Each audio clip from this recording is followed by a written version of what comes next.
हाँ मैम, बिल्कुल बिल्कुल आया। वो इन ऐसे फॉर्म में आया है कि जब वर्क नहीं कर रहा था तब जब चाहता था कि मैं वर्किंग हो जाऊँ जल्दी से जल्दी, और जब हम्म। वर्क कर रहा था तब मैं चाहता था कि यार मुझे थोड़ा और टाइम मिल जाए। टाइम नहीं मिल हम्म। पाता, टाइम बहुत बड़ा इशू हो जाता है। तो उस टाइम ये लगता था कि यार कि कैसे करूंगा मैं, मतलब सब सब पूरा दिन दे रहे हैं अपना, जो भी मेरे जो कंपटीटर्स हैं वो सारा हम्म। पूरा दिन दे पा रहे हैं और मैं बस कुछ हम्म। घंटे दे पा रहा हूँ। तो उस टाइम थोड़ा डिमोटिवेटेड लगता था कि नहीं निकल पाएगा मे बी, या ऐसा। बट देन देखता गया मैं कि क्या क्या कर सकते हैं, इसका कोई ऑल्टरनेटिव है नहीं। So I hmm. Had to adjust in that only.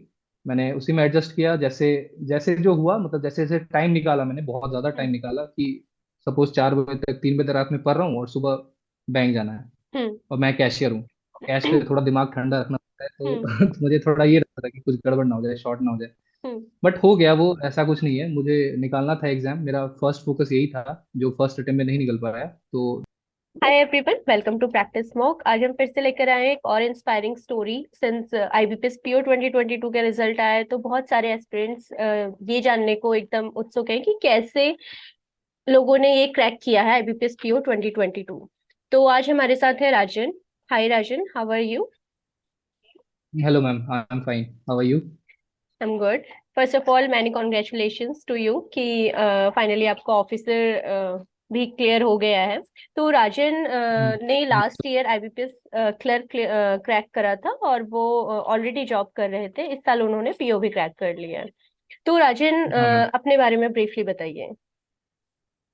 हाँ मैम, तो मैं फिलहाल नोएडा का रहने वाला हूँ। हम्म। और मैंने ग्रेजुएशन कंप्लीट करी है 2021 में, बीएससी एग्रीकल्चर। और अक्टूबर के टाइम पे मेरी ग्रेजुएशन कंप्लीट हो गई थी।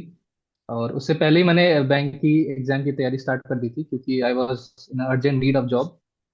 Everyone knows that. Yeah. So उसके बाद जब मैंने तैयारी स्टार्ट की, तो मैंने कभी पहले कोई ये परचेज नहीं किया। मैंने सीधा मैं यूट्यूब से ही तैयारी करता था, देख के यूट्यूब, और जो भी किताबें हैं कहीं से प्रैक्टिस करना है तो उसकी मैं पीडीएफ डाउनलोड कर लेता था। तो उसी साल फर्स्ट अटेम्प्ट में मेरा आईबीपीएस क्लरिकल निकल गया था। आईबीपीएस पीओ में मेंस मेरा रह गया था कुछ नंबर से। सो उसके बाद फिर मैं वर्किंग हो गया, यूपी में मेरी पोस्टिंग है। और फिलहाल 1 साल, आई गेस 1 साल से थोड़ा कम मेरा कंप्लीट होने वाला है। 1 साल मैंने जॉब किया है यहाँ पे। और काम करते वक्त ही मैंने आईबीपीएस पीओ की भी, मतलब मैं बैंक से आके मैं प्रिपरेशन लेता रहता था, और उसके बाद फिर मैंने दिया। सो इस time I cracked it. Okay, तो और काम के साथ कैसे मैनेज करते थे आप? मैम, डिफिकल्ट तो था थोड़ा स्टार्टिंग में, क्योंकि बाकी सारे काम रुक जाते हैं। अगर आप काम पूरा दिन आप काम करके आ रहे हो और फिर आके आपको प्रिपरेशन लेना है, हमेशा माइंड में चलता रहता है कि यार कुछ मिसिंग है, कुछ मिस हो रहा है। तो कुछ भी और कम काम करने जा रहा था तो मेरे माइंड में चलता था कि यार मैं टाइम वेस्ट कर रहा हूँ, मुझे करना है वो। So it was difficult, but हो जाता था। ऐसा कुछ नहीं है, काम से आने के बाद या जब भी छुट्टी का दिन मिल गया, सैटरडे संडे ऑफ मिल गए, तो उस टाइम भी हो जाता था। ओके, राजन, आपका सिंस ऑलरेडी एक एग्जाम क्रैक हो गया था तो आप प्रिपरेशन मोड में तो पहले से ही थे कि आपकी प्रिपरेशन चल ही रही थी। इट्स जस्ट दैट कि आपका मेंस नहीं क्लियर हुआ था।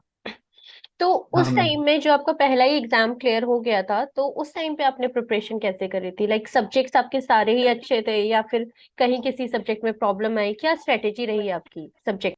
तो मैं सारे सब्जेक्ट्स को मैं एक एक करके बताता हूँ। मैं मैथ्स से स्टार्ट कर रहा हूँ। तो मैथ्स में काफ़ी सारे टीचर्स को फॉलो किया मैंने। बहुत सारे टीचर्स मैंने हम्म। सबका देखा, जिसका कंटेंट मुझे बहुत सही लगा मैंने उनको देखा और उनको ही फॉलो किया। मेनली यूट्यूब के फ्री कंटेंट से ही मैंने सारा कवर अप किया। इसके लिए भी इंग्लिश ज़्यादा मैंने कुछ किया नहीं है। मैंने मेनली बस एक काम किया था, वो है द हिंदू न्यूज़पेपर को मैंने पूरा लगभग 1 साल तक बहुत अच्छे से पढ़ा। मतलब हर दिन, बाद में तो अच्छा लगने लगा था पढ़ते पढ़ते, क्योंकि नॉलेज भी बहुत मिलता है। तो इंग्लिश के लिए वो मेरे लिए बहुत हेल्पफुल रहा, चाहे वो वोकैब में हो या ग्रामर समझने में हो। एक ज्यादा रैंकिंग में, एज मच एज जो मुझे समझ में आता है, हम्म।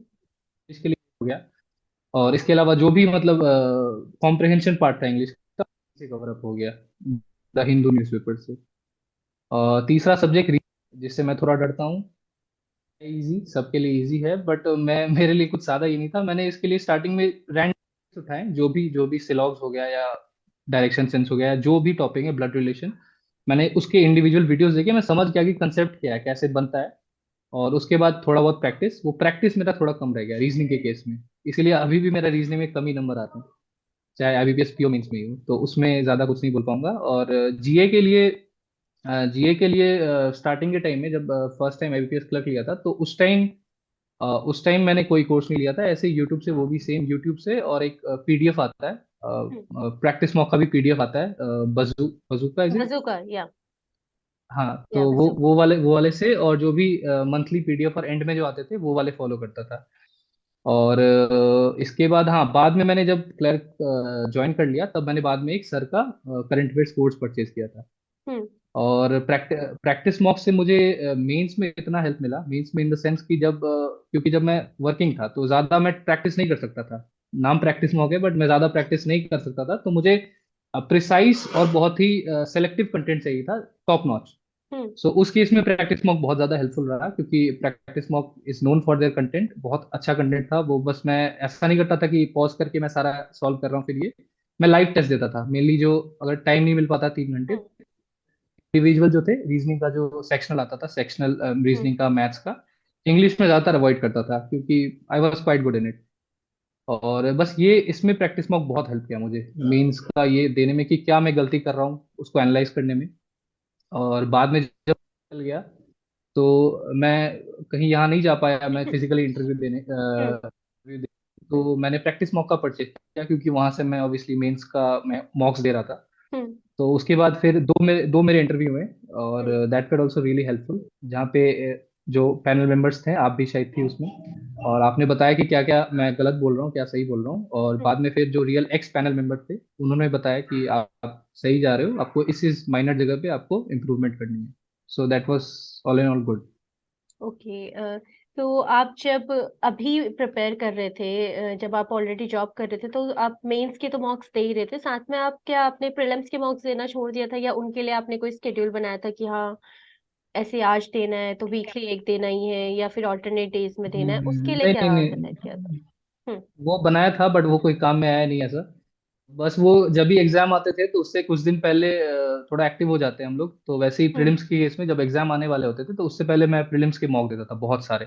हम्म। मतलब जिनमें जितना भी हो सके, लाइक आया, मैं बैंक से आया, फिर दो तीन जो भी हो सके मैं दे देता था प्रीलिम्स के। पर हम्म। फिर बाद में जब एकदम मैं उस पॉइंट की बता रहा हूँ, जब मान लीजिए एग्जाम में कुछ दिन ही बाकी है, 10 दिन हम्म। बाकी है, 15 दिन हम्म। बाकी है, उस टाइम की बात कर रहा हूँ।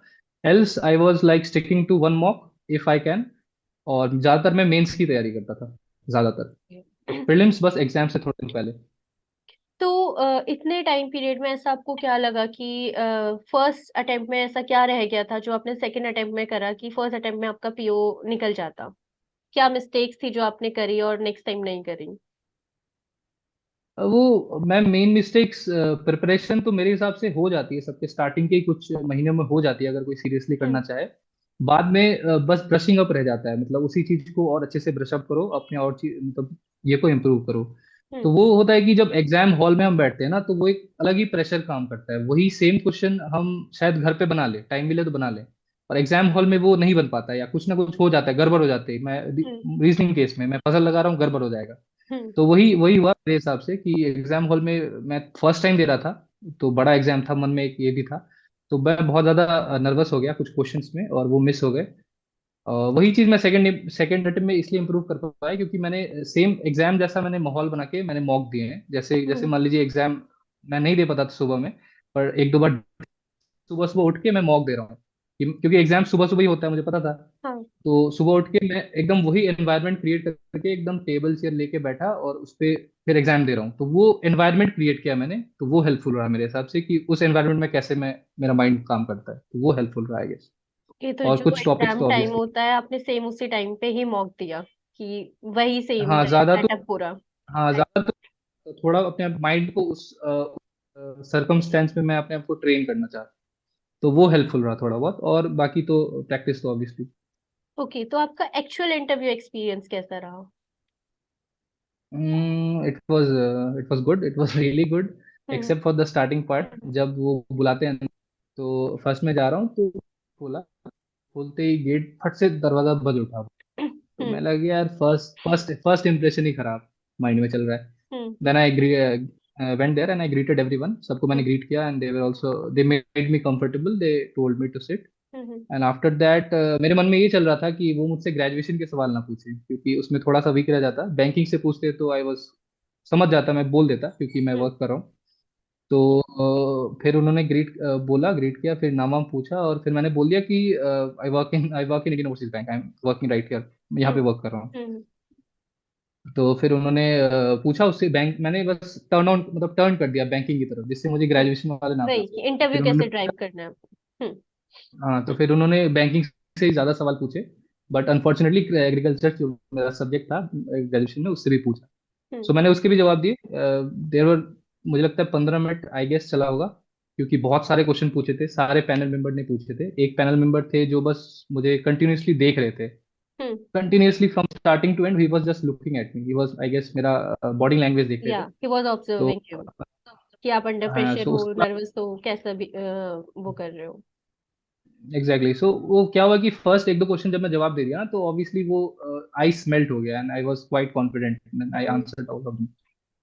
So it was really good. They asked me a lot of questions from my BSc agriculture and from the banking sector as well, and it was quite good. Good. Okay, तो पूरी preparation में आपके लिए ऐसा कौन सा tough moment था कि हाँ तब लगा कि यार अब वर्थ इट नहीं है, या फिर थक गया हूँ, कैसे मोटिवेट करा अपने आप को। आता है ये पॉइंट हर एस्पिरेंट की उसमें आता है, चाहे आप जॉब कर रहे हो तब भी आता है, आप हम्म नहीं कर रहे हो फिर भी आता है। तो ये आपकी लाइफ बिल्कुल। में आया या नहीं आया।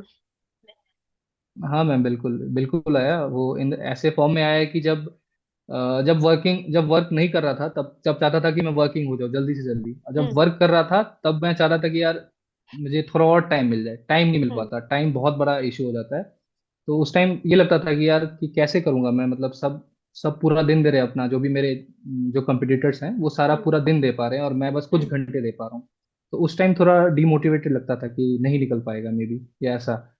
बट देन देखता गया मैं कि क्या क्या कर सकते हैं, इसका कोई ऑल्टरनेटिव है नहीं, so I hmm. Had to adjust in that only. मैंने उसी में एडजस्ट किया, जैसे जैसे जो हुआ, मतलब जैसे जैसे टाइम निकाला, मैंने बहुत ज्यादा हम्म। टाइम निकाला कि सपोज 4 बजे तक, 3 बजे तक रात में पढ़ रहा हूँ, और सुबह बैंक जाना है, हम्म। और मैं कैशियर हूँ। कैश पे थोड़ा दिमाग ठंडा रखना पड़ता है, तो हम्म। तो मुझे थोड़ा ये रहता था कि कुछ गड़बड़ ना हो जाए, शॉर्ट ना हो जाए। हम्म। बट हो गया वो, ऐसा कुछ नहीं है। मुझे निकालना था एग्जाम, मेरा फर्स्ट फोकस यही था, जो फर्स्ट अटेम्प्ट में नहीं निकल पाया, तो दैट केप्ट मी मोटिवेटेड।